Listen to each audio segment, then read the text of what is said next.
una de las principales causas por las cuales un adulto acude a la consulta. Su prevalencia se encuentra entre el 10 al 40%.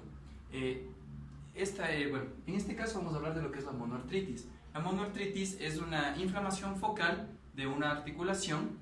Esta se va a caracterizar porque tiene dolor, calor, rubor, tumefacción y tenemos pérdida de funcionalidad en la articulación. Esta puede ser crónica o puede ser aguda. Tenemos que la aguda dura de 2 a 6 semanas y la crónica va más allá de las 6 semanas. Es importante tener un tratamiento precoz de esta, ya que sabemos que tenemos daños irreversibles en la articulación, en la mayoría de los casos aproximadamente del 10 al 20%. Ahora vamos a hablar de las causas. Tenemos diferentes causas, entre ellas tenemos las infecciosas. En las infecciosas tenemos primero bacterias, esta se conoce como artritis séptica. Tenemos también las causadas por micobacterias, tenemos las causadas por hongos, tenemos las causadas por espiroquetas. Aquí tenemos una característica que produce el síndrome de Lyme y tenemos también que se pueden causar por virus, como por ejemplo el VIH o hepatitis. Tenemos las traumáticas, entre estas tenemos la artritis traumática, tenemos también cualquiera que se dé por fractura, por una luxación. Por otro lado tenemos las metabólicas, estas se caracterizan por presentar cristales, entre estas tenemos la pseudogota, tenemos la gota, tenemos también lo que son las inflamatorias. En estas, aquí entra cualquier enfermedad que tenga compromiso inflamatorio en alguna articulación, como puede ser el lupus eritematoso sistémico o a su vez algún tipo de artrosis. Por otro lado también tenemos la espondilopatía seronegativa y también tenemos causas neoplásicas, entre estas tenemos un tumor sinovial, también tenemos metástasis producidas por leucemia, tenemos también el osteoma osteoide. En las degenerativas, por otro lado, tenemos la osteoartrosis y también tenemos una necrosis isquémica o a su vez una sinoviosis por un cuerpo externo. Las más frecuentes tenemos la monoartritis por acumulación de microcristales. Estas son la gota, la condroartritis y la acumulación de cristales de hidroxiapatita. El diagnóstico de estos es mucho más frecuente si ya hemos tenido una crisis o varias como antecedentes en el paciente, que sean autolimitadas y localizadas en una sola articulación. Cabe recalcar que existen varios factores de riesgo para que esto se dé. Hombres mayores de 65 años, que sean obesos, que consuman alcohol y que tengan una dieta alta en purinas o que consuman bastantes carnes rojas. También existen otras comorbilidades asociadas como la diabetes, la hipertensión, la insuficiencia renal y el síndrome metabólico.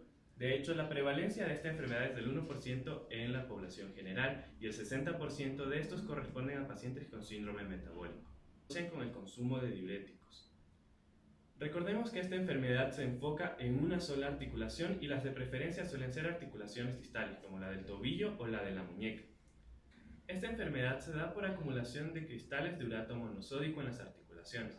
Por tanto, el tratamiento va a ir enfocado hacia esto. Pero tenemos tres opciones de tratamiento: un tratamiento preventivo, un tratamiento para la crisis, para el episodio agudo y un tratamiento crónico. El preventivo básicamente va a la educación del paciente, reducir el consumo de carnes rojas, fomentar la actividad física y reducir el consumo excesivo de alcohol. El tratamiento agudo podemos prolongarlo hasta 2 semanas y esta va a incluir antiinflamatorios no esteroidales, corticoides y un antiinflamatorio hipouricemiante como es la colchicina. Entre los AINES podemos dar el ibuprofeno, 600 miligramos en varias dosis al día. Esto va a depender del grado de complejidad del cuadro, pero no tenemos que exceder los 2400 miligramos día. Para esto utilizamos la vía oral. Tenemos también al naproxeno, tenemos que dar de 500 a 1000 miligramos por día, igualmente por vía oral. Y si utilizamos el diclofenaco sódico, podemos utilizar de 50 a 150 miligramos día, igualmente por vía oral. Estos tres antiinflamatorios no esteroidales tienen las mismas reacciones adversas medicamentosas. Estas son toxicidad gastrointestinal e insuficiencia renal. Factores que tenemos que tomar en cuenta al momento de prescribir. La colchicina vamos a dar un esquema bastante específico. Iniciamos con 1 miligramo. De ahí a las 2 horas empezamos a dar 0.5 miligramos cada 2 horas hasta que los síntomas empiecen a ceder o hasta que aparezcan los efectos adversos. Casi todos los efectos adversos que trae la colchicina son de tipo gastrointestinal. Estos son diarreas, náuseas y vómitos. Después de notar mejoría o de notar que aparezcan los efectos secundarios, tenemos que prolongar el tiempo entre dosis y este va a ser por 8 horas, cada 8 horas. Y como corticoides podemos dar la prednisona por vía oral de 30 a 35 miligramos día por hasta 5 días. Recordemos los efectos adversos de los corticoides como la toxicidad gastrointestinal, la osteoporosis, el síndrome de Cushing iatrogénico y otras alteraciones de tipo psiquiátricas. También se pueden utilizar corticoides por vía intraarticular, pero al ser un tratamiento prolongado debemos evitar métodos invasivos. Por tanto, la vía oral es la de predicción. En el tratamiento de gota también nosotros tenemos el tratamiento profiláctico. No todos los pacientes con gota deben recibir tratamiento profiláctico, ya que deben tener unos requisitos para esto. Debe haber la existencia de 2 o más ataques de gota por año, cambios radiológicos y presencia de tofos. Los tofos son agrupaciones de tejido blando, los cuales van a presentarse en cada articulación. En este tratamiento nosotros utilizamos AINES y colchicina. En lo que son estos fármacos debemos tener cuidado con lo que es los efectos secundarios. Los AINES van a presentarse como toxicidad gastrointestinal y la colchicina con diarrea, vómitos y miopatía. En lo que se refiere a los AINES, el principal que vamos a utilizar es el ibuprofeno. Esto va a ser utilizado de 400 a 800 miligramos día, vía oral durante 4 a 6 semanas. El naproxeno va a ser de 500 a 1000 miligramos vía oral durante 4 a 6 semanas, diclofenaco de 500 a 150 miligramos día, vía oral durante 4 a 6 semanas y la colchicina en cambio de 0,5 a 1 miligramo día de 3 a 6 meses. En el tratamiento crónico de la gota hipouricemiante no deben iniciarse durante el ataque agudo de la gota, pero si es que el paciente ya tomó, no se lo debe retirar ni modificar la dosis que ya el paciente vino con esta. Se recomienda prescribirlos de 1 o 2 semanas después de la resolución de la inflamación. En estos nosotros tenemos la utilización de alopurinol de 50 a 300 miligramos vía oral, teniendo en cuenta sus efectos secundarios, como es el síndrome de hipersensibilidad grave, ataque agudo de gota, cutáneas, cefalea y hematológicas. Otro fármaco que podemos usar es la sulfinipirazona, la cual se va a utilizar de 200 a 800 miligramos vía oral en pacientes con función renal normal, teniendo en cuenta los efectos secundarios que van a ser gastrointestinales, hematológicos, insuficiencia renal y litiasis renal. Otro de los fármacos también que se utilizan es la febusoxatal de 80 a 240 miligramos día vía oral, el cual va a presentar efectos secundarios como son la diarrea, la cefalea, dolor abdominal y alteración de las enzimas hepáticas. El tipo de afección a nivel articular va a ser la artritis séptica. Se presenta con dolor intenso más los signos de inflamación. Generalmente aparece en grandes articulaciones como es la rodilla y la cadera. Son las más afectadas. En el 80% de los pacientes va a ser secundaria a una diseminación hematógena, aunque la infección puede producirse por un mecanismo de continuidad o por inoculación. En la mayoría de estos pacientes, el 20% van a presentar fiebre.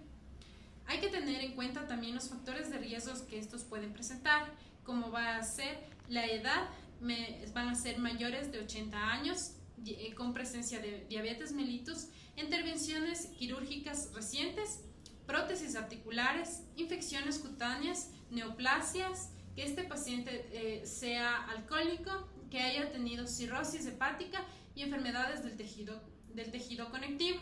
También se pueden presentar cuando se han realizado artroscopía y osteomielitis continua. La artritis séptica es netamente hospitalaria. hospitalario mediante el drenaje de la articulación, la antibioticoterapia sistémica, la inmovilización y posteriormente una rehabilitación del miembro afectado. El tratamiento antibiótico va a ser inicialmente empírico y para su elección se debe considerar que el microorganismo más frecuente es el Staphylococcus aureus. Además de esto, se debe tomar en cuenta la edad de nuestro paciente, debido a que el tratamiento antibiótico está dividido por grupos etarios. Por ejemplo, en pacientes menores a 2 meses, el germen más probable sería el Staphylococcus aureus y los streptococos, y para esto se debe usar la cloxacilina 100 mg kilogramo día o la cefotaxima 100 mg kilogramo día. En pacientes de 2 meses a 3 años, el germen más probable sería el Haemophilus influenzae, el Staphylococcus aureus y el streptococo. Y por lo tanto, el antibiótico de elección sería la cloxacilina 100 mg kilogramo día, la cefotaxima 100 mg kilogramo día. En pacientes mayores a 3 años, el germen más probable es el Staphylococcus aureus y el antibiótico de elección sería la cloxacilina 100 mg kilogramo día.